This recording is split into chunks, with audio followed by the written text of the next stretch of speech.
good morning. Welcome to the Committee on Public Safety, Judiciary and Homeland Security. Madam Clerk, would you please call the roll? Each member is acknowledging that they are attending the meeting via Zoom and that they are located in Wayne County, Michigan, unless otherwise stated when I call your name. Commissioner Kniezek. Here. Commissioner Kinlock. Commissioner Basham. Present. Commissioner Scott. Present. Chair Clark Coleman. Here. You have a quorum present. Thank you, Madam Chair. Okay. Next item. B, Chairwoman's remarks. I have none. Next item. C, approval of the November 30th, 2021 meeting minutes. Okay. Do I have a motion on the minutes? So moved. Support. It's been properly moved by Commissioner Basham, supported by Commissioner Scott. Are there questions on the motion? Hearing none, all those in favor, please indicate by saying aye. All right. Those opposed, the motion carries. Next item. D, unfinished business. There is none listed. Okay. Next one. Item 1 under new business, communication from the prosecutor's office forwarding the report on the results of investigations of rape kits through the 2019 through 2020 and 2020 to 2021 fiscal years. Okay. Tony, are you up? I am, and this is a report that's required by Ordinance 2021-548. This is a summary of what activities have been carried out with the rape kits for 2019 to 2020 and 2020 to 2021 fiscal years. Just to give you an idea of the scope, people think that because the kits had been tested, that's the end of it. Once the kits are tested, then we have to go through the process of trying to identify the rapists and bring them to justice. We would ask you to receive and place this on file.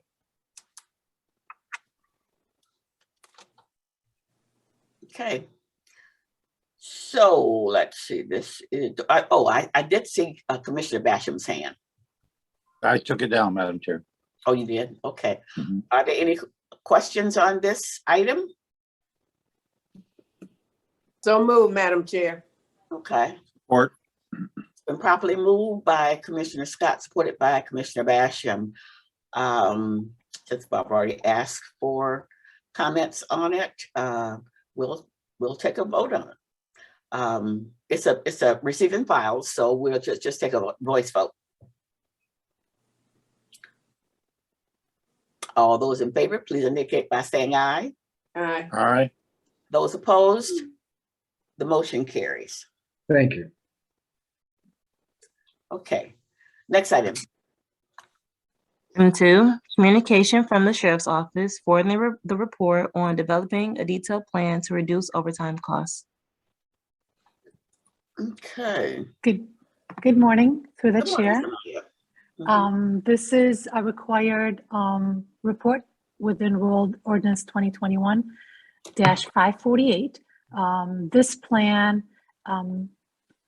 is a new plan for the Sheriff's Office in order to reduce overtime. You know, from my monthly reports, we have over 300 vacant positions.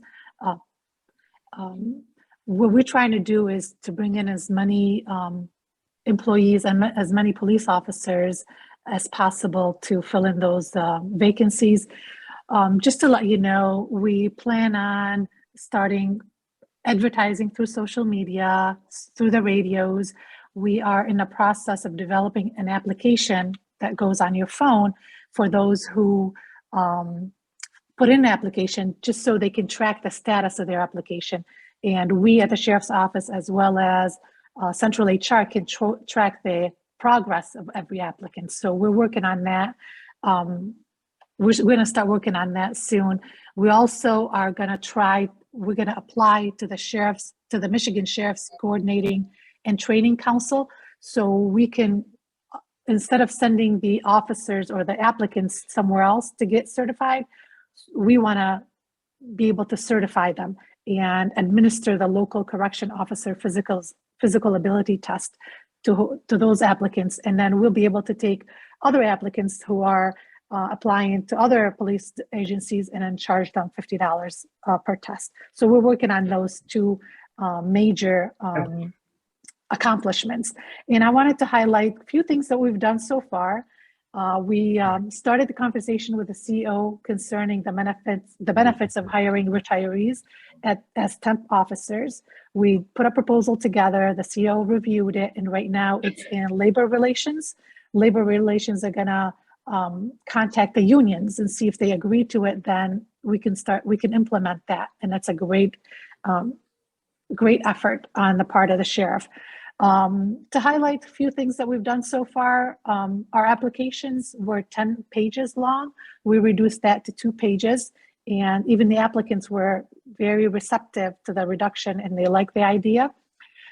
We did develop a QR code that if you put your smartphone over it, it takes you to where you can apply the start the application process.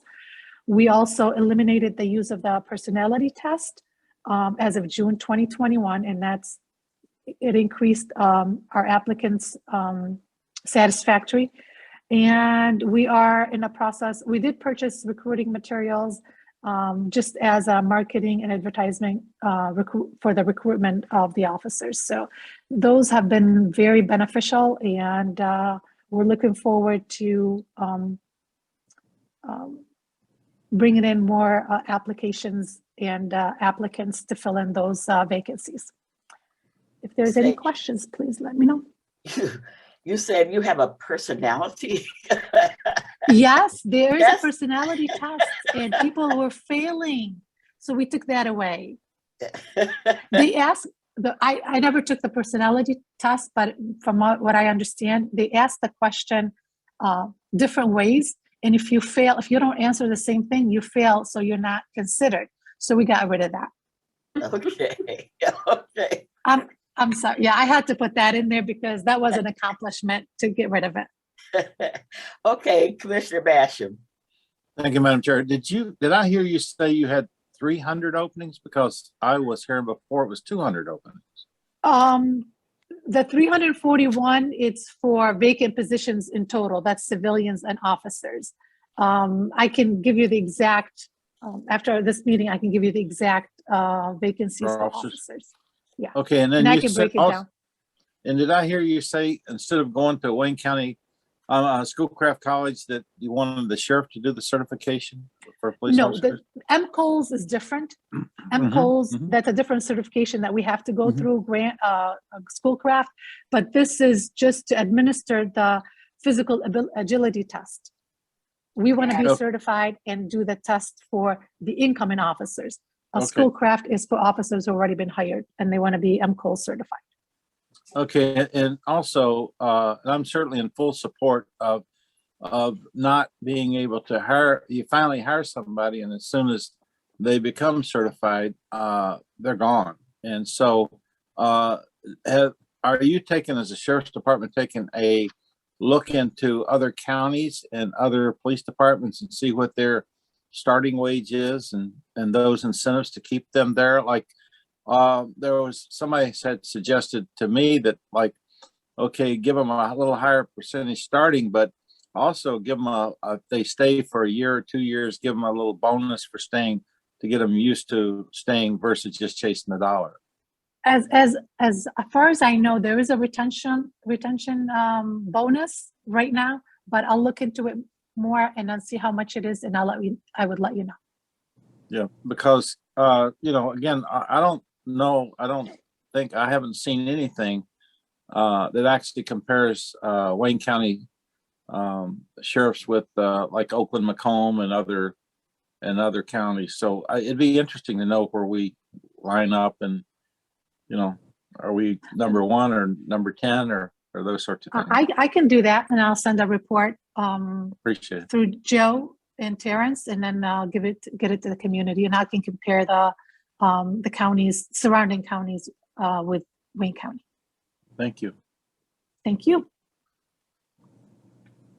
Okay, all right. Are there any other questions? All right, did we have a motion on this one already, Madam Clerk? No. So Okay, moved. can I get a second? I'm sorry you did. I was muted. Oh, okay, all right. It's been properly moved by Commissioner Scott, supported by Commissioner Basham. Are there any other questions on this motion? Okay, this is a receiving file also. All those in favor, please indicate by saying aye. Aye. All right. Those opposed? The motion carries. Next item, Madam Clerk. Item 3, requesting commission approval of an intergovernmental agreement with Schoolcraft College. So I'm sure that most of us know that this is something that we do. Did we suspend it during COVID, Samaya? No, we did. We still, I think only in 2020 we didn't have a class, but in 2021 we had a class, and we will have another class in 2022. Okay. All right. Through the chair, this is, like the chair had mentioned, this is an annual IGA that we bring in so that officers can be certified under MCOLs. When we started this process for this class, the arbitrators between the Wayne County and POM was not, their decision has not been finalized.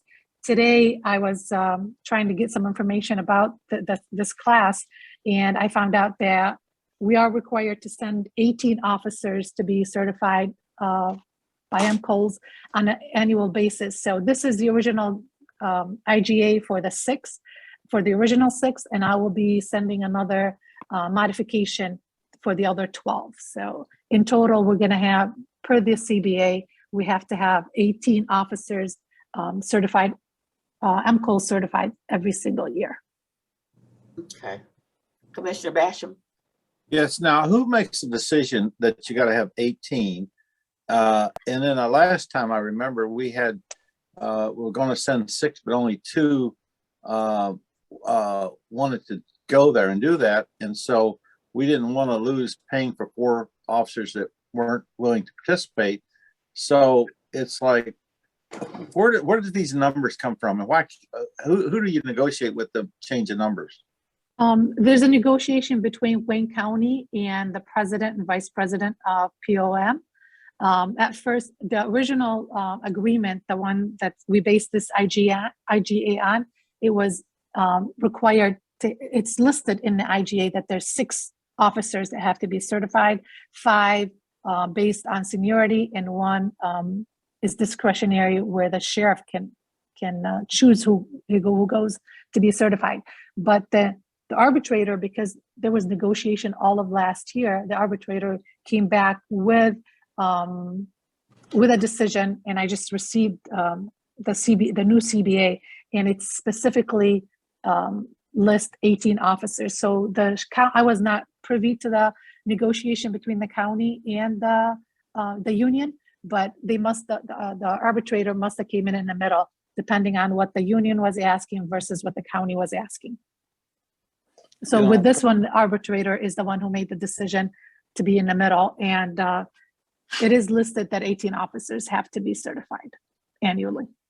See, in other words, we're going to pay for 18 if we only send 2. No. We have to send 18, and all 18 have to go through. If we, let's say for this IGA where we pay it not to exceed 41,150, if we only send 4, we're only paying for 4. We only pay for the number of officers that go there. We don't pay the full amount. Wow. So if you only send 4 at the end of the year, you don't have 18. What does that mean? I mean, we're going to try our best. We have to identify, the union has to identify, we have to send them. We have to send them otherwise we're not in compliance with the CBA. So if someone Well- qualifies and they're interested, we have to send them. We have to send 18 per the new CBA. And I hear that, but I'm saying, what if you don't have 18? And, you know, as I understand it, there's not 18 that want to go. So Um, what do you do there? Well, if we send 5 or 10 or 3, we only get billed for whatever we send. We don't get billed the full amount.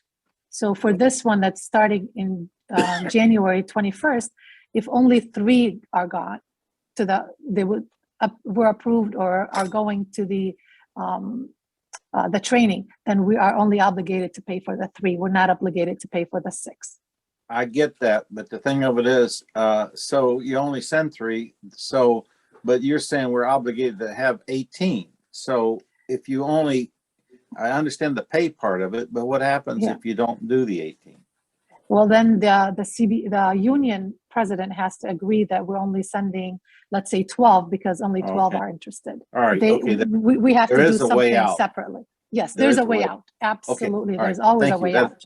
That answers my question. I didn't know that. Thank you. Yes, there's always a way out. Okay. Any other questions on this item?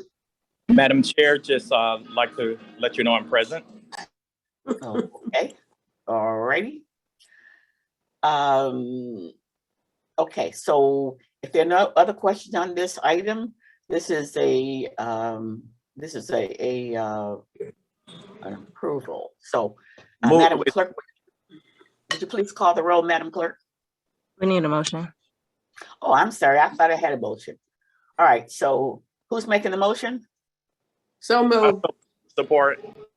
Properly moved by Commissioner Scott, supported by Commissioner Kenlock. Hearing no other questions, Madam Clerk, would you please call the roll? Commissioner Kniezek? Commissioner Kniezek? Commissioner Kinlock? Yeah. Commissioner Basham? Yes. Commissioner Scott? Yes. Chair Clark Coleman? Yes. The motion passes. Next item. Moving to the agenda. Item 4, requesting commission approval of retroactive amendment 1 to a comparable source cost of services terms and service agreement with Sanders Business Services. Okay, Samaya, you want to jump in on this? It's me again.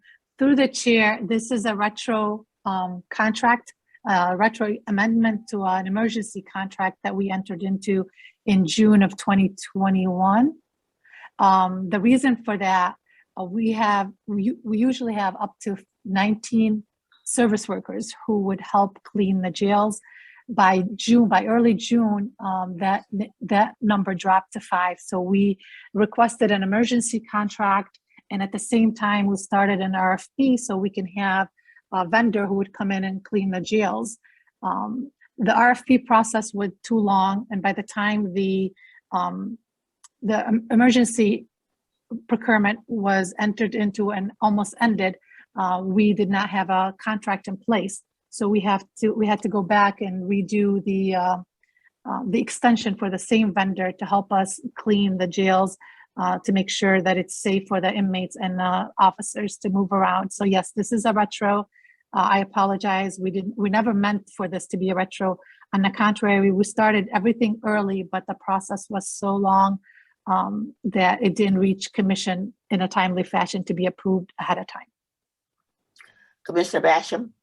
Yeah. So we owe outstanding money for a contract that's retroactive, correct? Yes, we do. October and November, and then we're at December 8th, so pretty soon we'll owe December as well. Well, and I understand why, there's issues there, but why couldn't you get exigent approval? We actually requested exigent approval, but I got a call, I think I was an email from Joe yesterday or the day before saying that we can put it on public safety and before it gets to full board. We had requested exigent approval, but there was a lot of issues to get the contract to full board. We had requested exigent approval. So This is Pam through the chair, and Joe, I need you to assist me. I believe it was retro even before the exigent request was made. If I'm wrong, Joe, please correct me. That is correct. Yeah, Yeah. because this goes back to this goes back to October 1st. We received it in late November, so it already was retro at that point. Yes. But we since we were going to be able to get it to committee today. Yeah. We didn't go for the exigent simply because it's going to committee today and it'll be going to full board next week. But Madam Chair, I understand what Joe's saying, but what I'm saying is why didn't the sheriff's office get it to us before it became retroactive, knowing that that's an avenue to prevent retroactive contracts? Through the chair, this is Sumaya again. My apologies for this contract being a retro, but we did start the RFP back in June, and we thought we were going to have a contract by October. We did not know that the process is going to take so long before a vendor is in place. So that's on us. That's on us.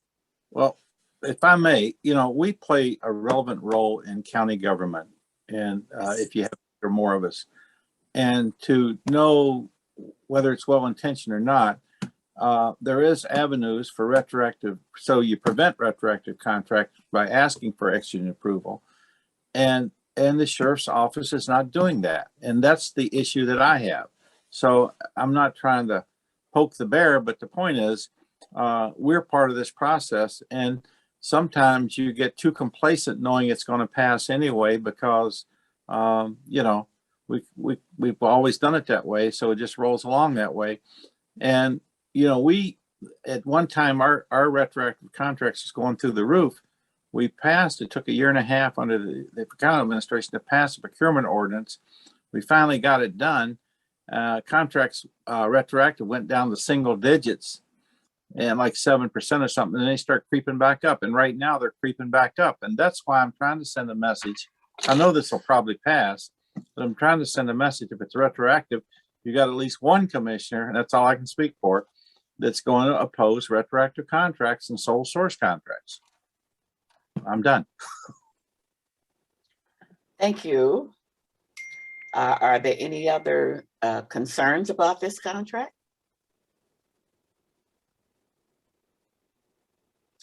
Hearing none, Madam Clerk, would you please call the roll? We need a motion.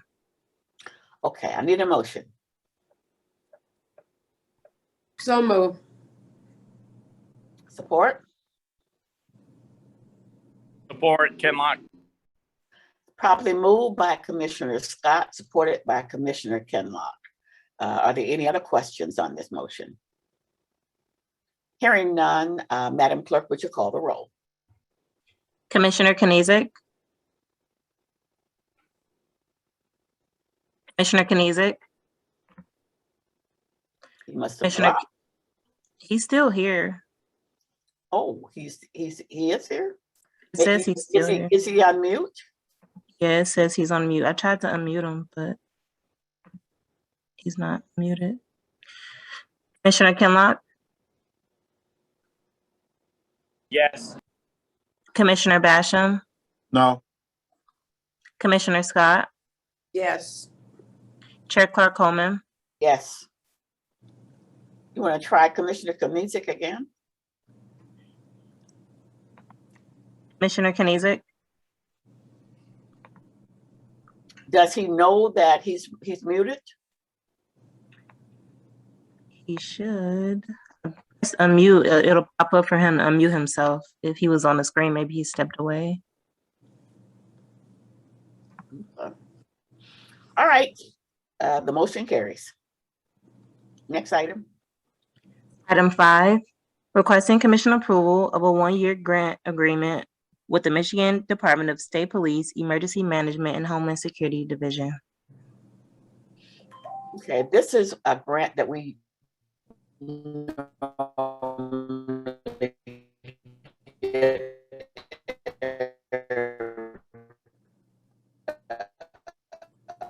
we've been, is there someone from Homeland Security?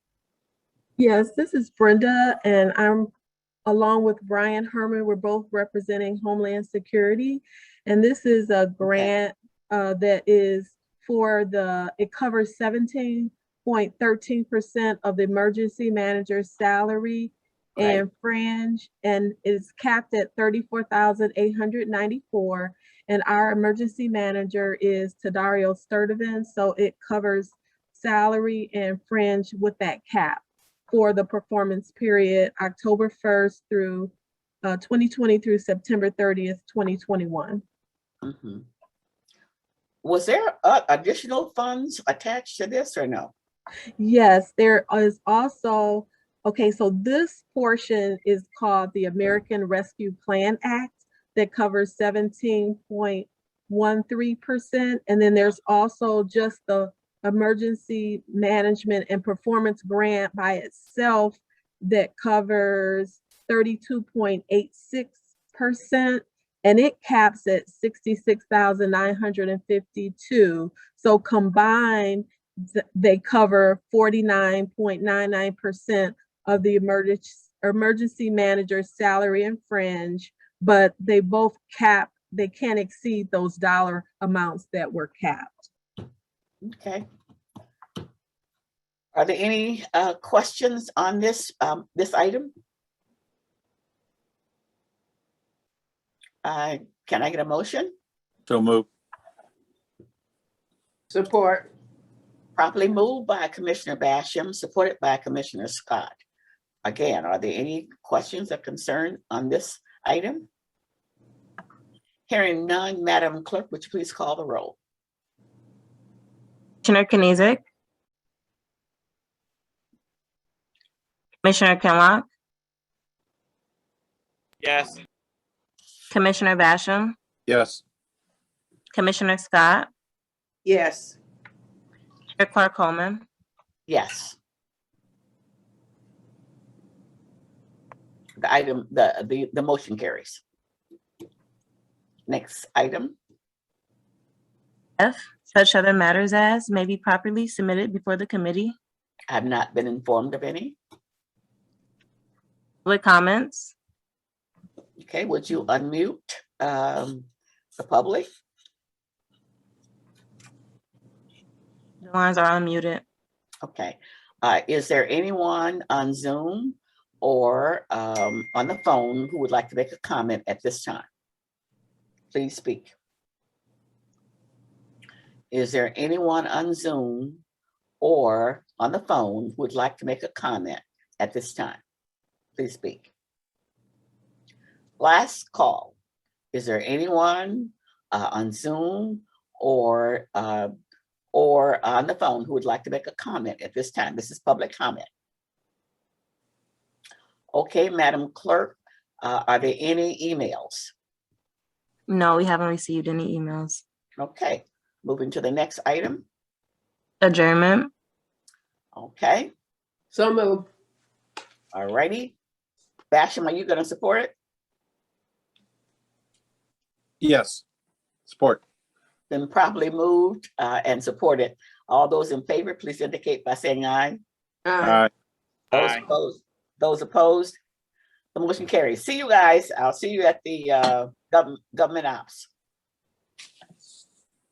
Thank you. All have a wonderful day. You too. You too.